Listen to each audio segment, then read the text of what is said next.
നമ്മുടെ സമുദായത്തിലേക്ക് ചുരുങ്ങാൻ ആഗ്രഹിക്കുന്ന ഒരു സമൂഹമല്ല, മറിച്ച് നമ്മൾ പൊതുസമൂഹത്തെ മുഴുവൻ വളർത്തിയ ചരിത്രത്തെക്കുറിച്ച് അഭിമാനിക്കുന്ന ഒരു സമൂഹമാണ്. നമ്മളിലേക്ക് തന്നെ ചുരുങ്ങാൻ ആഗ്രഹിച്ചുകൊണ്ടുമല്ല ഇപ്രകാരമുള്ള ഒരു ആചരണം നടത്തുന്നത്.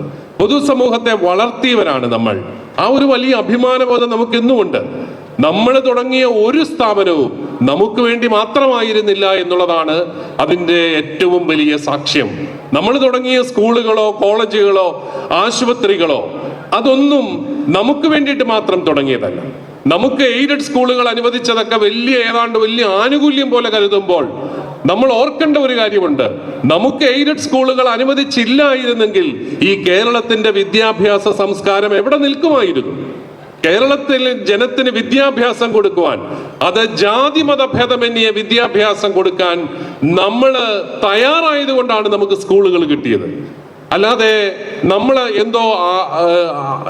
അർഹമല്ലാത്തത് എന്തോ ചോദിച്ചു മേടിച്ചു എന്നുള്ള രീതിയിൽ ഇപ്പോൾ പലരും സംസാരിക്കുന്നുണ്ട്. പല മേഖലകളിൽ നിന്ന് അങ്ങനെയുള്ള ശബ്ദങ്ങൾ ഉയരുന്നുണ്ട്.